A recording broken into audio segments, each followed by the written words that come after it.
Today we examine mindfulness. Mindfulness is the basic human ability to be fully present, aware of where we are and what we're doing, and not overly reactive or overwhelmed by what's going on around us. While mindfulness is something we all naturally possess, it's more readily available to us when we practice on a daily basis. That's mindful.org for you. More interestingly, mindfulness means maintaining a moment-by-moment awareness of our thoughts, feelings, bodily sensations, and surrounding environment through a gentle, nurturing lens. Through that presencing of both inner and outer aspects, mindfulness also involves acceptance, meaning that we pay attention to our thoughts and feelings without judging them.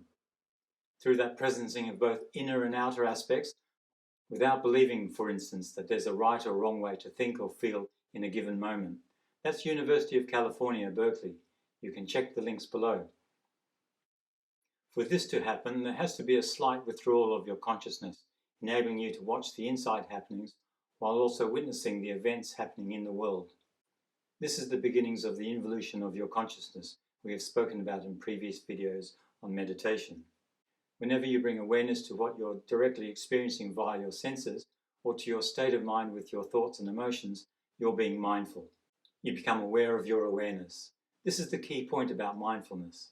It's like a tortoise retracting itself into its shell, still able to see out into the world and yet remaining contained and inward. And that has made all the difference, to quote the poet Robert Frost in his poem, The Road Not Taken. The state of half in and half out as you engage your daily activities or sit in a mindful practice gives rise to the saying, being in the world but not of it. From this state, many benefits come. Mindful.org suggests that there's growing research showing that when you train your brain to be mindful, you're actually remodeling the physical structure of your brain. To add to that, you're also partially opening yourself to spiritual worlds and beings. You're opening yourself to higher, non-physical aspects of yourself, the spiritual parts of yourself that is you, your consciousness. It also means you are permeating events inside and outside yourself with your presence. This is an important aspect of experiential learning and an answer to why life is an experiential event. Life can't be theorized. It has to be lived and experienced.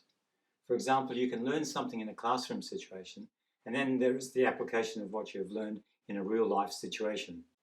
The theoretical training gives you only an approximate indication of what the lived experience is actually like. The more you practice mindfulness, the stronger you get at being able to presence your inner and outer states. It's like muscle building, except this is exercising your consciousness like a muscle. This opens the potential for transformation where habits, emotions, or beliefs can fall by the wayside. Mindfulness, when applied rigorously, is also a transformation tool leading to changes in your way of being and aligning of your mind with higher aspects of yourself, capital S. In future videos, I'll be explaining how to use meditation and mindfulness as a vehicle for transformation. Now, if you want to learn more about meditation and mindfulness, or looking to improve your technique, subscribe, and I shall see you at the next video with more tips, techniques, and context to help improve your meditation. Thanks for watching.